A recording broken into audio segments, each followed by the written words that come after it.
우리 하나님께서 여러분과 함께 하시고 이 시간 말씀으로 은혜 주시기를 바랍니다. 옆으로 앞뒤로 인사 한번 합시다. 사랑합니다. 축복합니다. 사랑합니다. 축복합니다. 예. 오늘은 행복한 신앙생활이라는 주제로 말씀을 드리려고 합니다. 제가 서울에서 2005년도, 2006년도 그때 감사를 했습니다. 감사를 하면서 곧바로 시작한 것이 첫 번째 실행부회에서 중국의 교회를 하나 건축하는 그 프로젝트를 시행을 했는데요. 중국의 동북부 지역에, 중국에서는 백두산을 장백산이라고 그러지 않습니까? 장백산 서쪽으로 한 20km 좀 떨어진 곳에, 그것에 송강화라는 시가 있고요. 송강화시에 교회가 하나 필요하다 하는 그런 정보를 받고 그것에 교회를 건축하기 위해서 현장 답사를 했던 것입니다. 현장 답사를 하면서 그곳에 이제 옛날에 고구려의 터전이 있는 곳이기 때문에 압록강 서쪽 지역에 이곳저곳을 다니게 됐는데, 그곳에서 지반이라는 곳에 가게 됐는데, 지반에는 강계토 대왕 비가 있습니다. 지방 감리교회가 있는데, 지방 감리교회는 서울 연해에서 교회를 지었습니다. 한 2억을 들여서 아주 교회를 잘 지었고 성도들이 굉장히 많이 모이는 그런 교회가 있고, 그 집안에 거기에 강계토 대왕비가 있었기 때문에 도대체 저게 어떻게 생겼나 하고 가게 됐는데, 강계토 대왕비는 높이가 한 3m쯤 굉장히 높은 크기였고 넓이도 굉장히 넓은 엄청 큰 비석이 세워져 있었습니다. 중국 정부에서 그것을 관리하고 있었기 때문에 사방으로 이렇게 그 펜스를 치고, 그 안에 보니까 우리나라 같으면 그런 곳에 보통 잔디를 심는데 왜 그런지 모르지만은 토끼풀이요. 클로버를 잔뜩 심어놨는데 클로버 꽃이 잔뜩 피어서 약간 엉성한 것 같기도 하고 느낌상 중국스럽다는 느낌도 들긴 했어요. 클로버를 왜 심은지 잘 모르겠는데, 왜냐하면 그 안에만 클로버가 있고 밖에는 클로버가 없기 때문에 의도적으로 심은 것 같아요. 클로버라는 토끼풀의 그 꽃말이 행복이라는 것은 좀 아실 겁니다. 토끼꽃의 꽃말이 행복인데, 우리가 보통 이제 토끼풀을 보게 되면, 클로버를 보게 되면 네잎 클로버가 없는가 하고 찾지 않습니까? 네잎 클로버는 그 꽃말이 행운이라는 뜻입니다. 행운. 행복의 밭을 짓밟고 행운을 찾아 헤맨다는 그런 말을 해요. 사실은 행복이 행운보다 훨씬 더 소중한 것인데, 또 행복은 지천으로 깔려 있는 것이죠. 크로바처럼 행복은 지천으로 깔려 있는데 행운을 찾기는, 네이크로바 찾기는 굉장히 어려운 것이죠. 행운을 말하면 보통 뭐 복권 같은 거 당첨되는 것이 행운일 것인데, 이런 복권에 당첨되는 것보다 평범한 일상생활에서 행복을 찾는 것이 소중하지 않을까. 특별히 우리 교회 다니는 성도들도 신앙생활을 통해서 진정한 행복을 발견해야 되지 않을까, 행복이 무엇인지를 깨달아야 하지 않을까 생각을 합니다. 우리나라 사람들은 자신이 행복하다 생각하는 사람들이 많지 않다고 합니다. 2021년도 유엔 자료에 보면은 세계 경제 순위가 우리나라가 10위인데 한국의 행복 지수는 OECD, 아주 잘 산 나라들은 OECD 국가라고 그러는데 지금은 전 세계에서 잘 산 나라를 37개국으로 분류하고 있고, 우리나라는 그 나라 중에서 그렇게 하여튼 그 나라 등수에 드는 것이죠. OECD 37개 국가 중에서 행복지수는 35위라 그래요. 우리 밑에는 어떤 나라가 있는가 보니까 그리스하고 터키가 있더라고요. 우리 위에는 또 어떤 나라가 있는 거 아니에요? 33위가 일본이고요. 일본 사람들도 아마 잘 살아도 별로 행복하다 생각하지 않나 봐요. 우리는 행복합니다 하고 고백하는, 행복지수 가장 높은 나라는 핀란드라는 나라입니다. 핀란드가 행복이 높고, 그 다음으로 덴마크가 2등, 스위스가 3등. 몇 년 전에 덴마크가 행복지수가 1위였는데 순위가 바뀌어. 어쨌든 행복하다고 느끼는 사람, 행복지수가 높은 나라들도 있고, 우리나라 사람들은 일반적으로 행복지수가 좀 낮은데요. 우리나라의 행복지수를 과거와 비교해보면 1960년대 우리가 정말 먹고 살기도 힘들었던 그때보다도 행복지수가 더 낮다고 합니다. 그때는 우리가 행복하다 생각했는데 지금은 행복하다 생각하지 않는 사람들이 더 많다는 것이죠. 우리가 잘 먹고 잘 사는, 물질적으로 풍요하다고 해서 반드시 행복하다고 느끼는 것은 아니다 하는 것을 알 수가 있습니다. 세상 사람들이 행복하다고 느끼는 것하고 신앙생활은 우리가 행복하다고 느끼는 또 다른 차원이죠. 신앙을 가진 우리들은 어떤 것에서 행복을 찾아야 될 것인지, 어떻게 해서 우리가 행복한 사람에서 깨달을 것인지 오늘 말씀을 통해서 은혜가 넘치기를 바랍니다.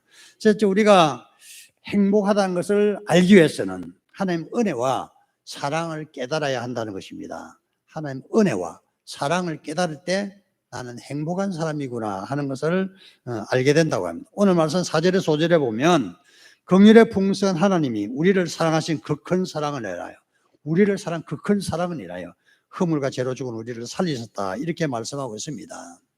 은혜라는 것은 조건 없는 사랑을 은혜라 그래요. 아무것도 한 것이 없는데 뭔가 귀한 선물을 받으면 그것을 은혜라고 그럽니다. 이 은혜의 선물을 받을 때 사람들은 굉장히 행복한 것입니다. 내가 별로 한 것이 없는데 뭔가 좋은 선물을 받게 되면 행복하다는 것입니다. 제가 아는 목사님이 어느 날 저한테 전화가 와서, 목사님 하고 전화가 왔어. 목사님 오늘 잘 지내셨냐? 그랬더니 우리 집 앞이라 그래요. 그래서 올라갈까 그래서 오시라고 그래서 거기를 만나게 됐는데, 거기가 귀한 선물을 받았다고 합니다. 거기가 귀한 선물을 받으면서 간증을 하는데, 세상에 그런 선물이 다 있는가 하는 그런 생각이 들어요. 그분이 강화도에 있는 만이산 밑에서 목회를 하는데, 어느 날 장로님 부르시더니, 목사님, 제가 목사님께 땅을 좀 드리려고 그래요. 그러더래요. 그래서 왜요? 그러니까, 목사님도 은퇴를 하시면 집이 필요하잖아요. 제가 땅을 드릴 테니까 거기 집을 짓고 은퇴 생활을 거기 사세요. 그러더래요. 그래서 그 목사님이 그 땅을 아마 몇백 평을 받으셨나 봐요. 그래서 너무 기뻐서 행복하다 그래요. 그래서 그 장로님 참 훌륭하기는 훌륭하시다. 그렇게 어떻게 목사님에게 땅을 줄 생각을 다 하셨나 하고 생각을 했습니다. 여러분, 살아가면서 우리가 다른 사람들로부터 뭔가 조건은 뭔가를 선물을 받을 때, 하나님의 은혜, 사랑을 받을 때 행복을 느끼는 것입니다. 우리가 가지고 있는 어떤 것들을 생각해 보면은, 내가 가지고 있는 것들이 무엇인가를 생각해 보면은 때로는 그것이 우리를 행복하게도 하는 것입니다. 다윗이라는 사람이 나중에 왕이 되고 나서 수십 년 왕을 지내다가 어느 날 생각을 해보니까, 참 나는 이렇게 왕으로서 백향목 왕궁에 사는데 하나님의 괴는 저렇게 초라하게 장막에 있구나 하는 그런 생각이 들어서 선지자를 불러서 어떻게 하면 하나님을 잘 모실 수 있을지 하고 언언을 했습니다. 다윗 생각에는 하나님의 성전을 지어서 봉헌해야 되겠다 생각을 이미 하고 있었거든요. 선지자도 알고 있기 때문에 왕께서 좋아하시는 대로 그대로 하시면 됩니다. 그렇게 전달을 했습니다. 그날 밤에 하나님께서 선지자에게 나타나셔서 너는 내 종 다윗에게 이 말을 전해라 하고 몇 마디 말씀을 하셨어요. 그래서 다음날 다윗을 만나서 하나님께서 이 지난 밤에 나에게 이런 말씀을 하셨다고 전달했습니다. 그 전달한 말씀은 어떤 내용이냐면은 하나님은 이런 내용이에요.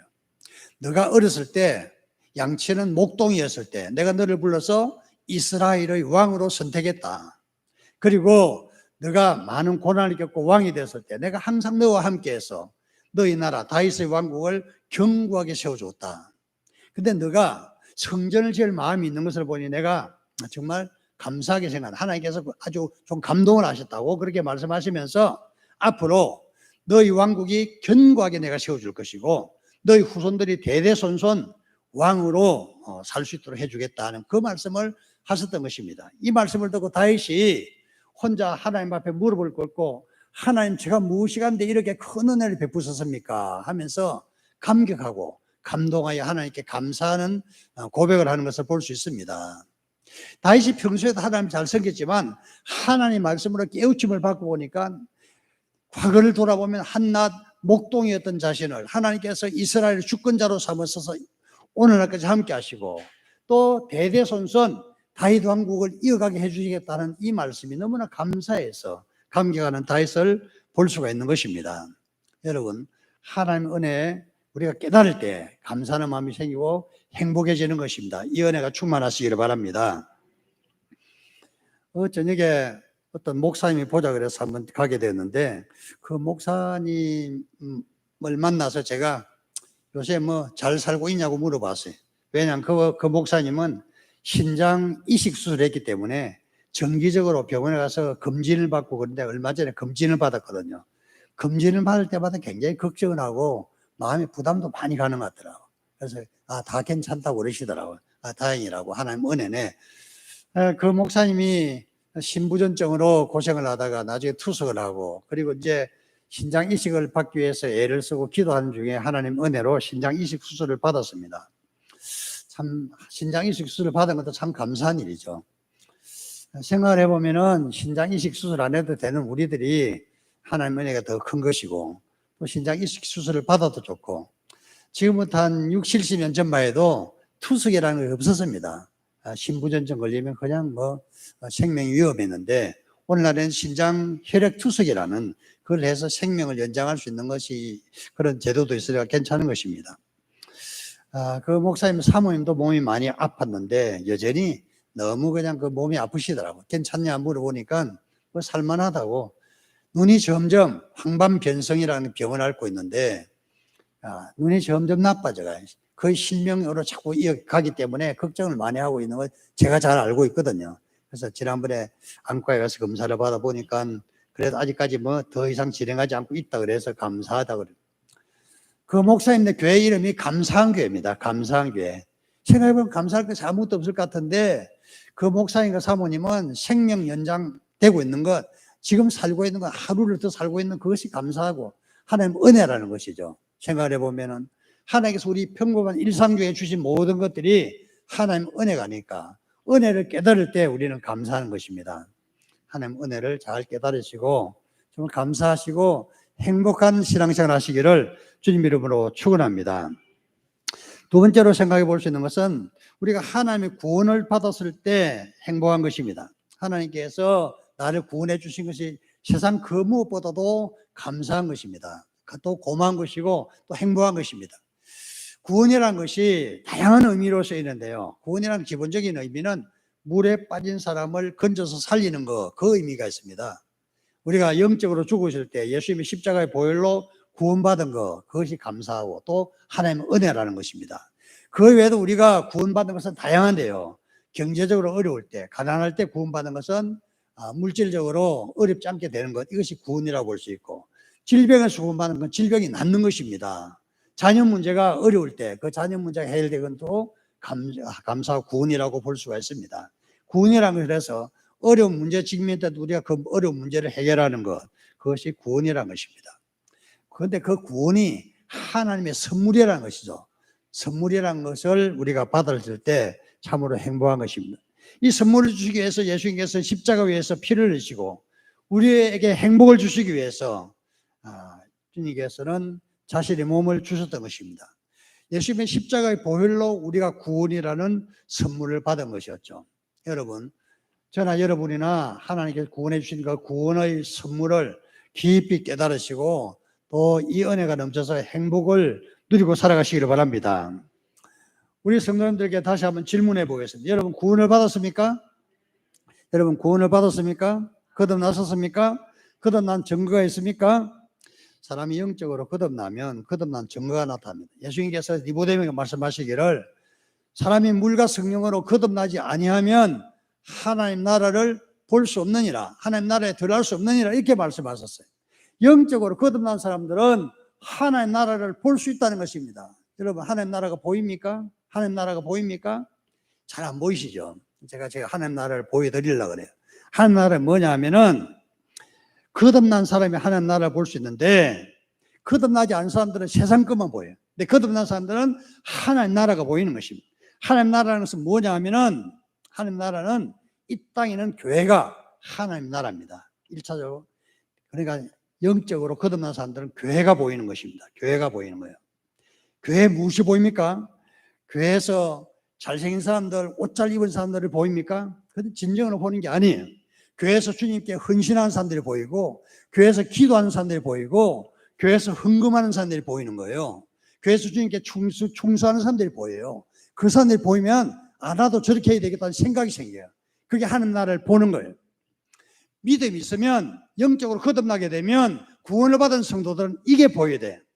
믿음이 좋은 사람이 보이고 주님을 사랑하는 사람이 보이고 또 헌신하는 장로님 보이고 날마다 주님을 위해서 충성하는 목사가 보이는 거예요. 그렇게 보여야 하나님 나라가 보인다고 말할 수가 있는 것입니다. 부모님의 사랑을 받고 자라는 아들이 나이가 들어가면 그 부모님의 사랑이 보여야 돼요. 부모님의 사랑이 보이지 않는다 그러면 자식으로 아직까지 아주 까마득한 것입니다. 제대로 된 자식이라고 할 수 없어요. 정상의 자식이라고 할 수 없는 것입니다. 나이가 들어가면서 우리가 깨닫는 것은 참 부모님 은혜가 놀랍구나. 신앙생활 우리들도 꼭 마찬가지로 하나님 은혜가 놀랍구나. 하나님께 나를 이렇게 사랑하셨구나. 거듭나면 그것이 보인다는 것입니다. 여러분, 베드로전서 2장 9절에 보면 오직 너희는 택하신 족속의 왕같은 제사장이요 거룩한 나라라. 우리 성도들이 거룩한 나라라 그랬어요. 거룩한 나라, 하나님 나라라. 우리 자신들이 하나님 나라예요. 거듭난 사람들은 하나님 나라가 보이는 거죠. 누가 보여요? 성도가 보이는 것입니다. 교회가 보이는 것입니다. 여러분, 성도를 잘 보시고 교회를 잘 보시기 바랍니다. 그게 바로 하나님 나라예요. 하나님 나라를 보는 거예요. 헌신하는 성도들이 보이고 충성하는 성도들이 보이고 기도에 생명을 건 성도들이 보이고 전도에 생명을 건 성도들이 보이는 거예요. 그렇게 보이면 나도 저렇게 해야 되겠다는 마음이 생겨요. 그런 사람들이 진정으로 거듭난 사람이라고 볼 수가 있는 것입니다. 이런 사람들은 하나님 마음이 되고 하나님 관심이 나의 관심이 되고 하나님께서 하시고자 하는 일을 내가 하려고 설치되는 거예요.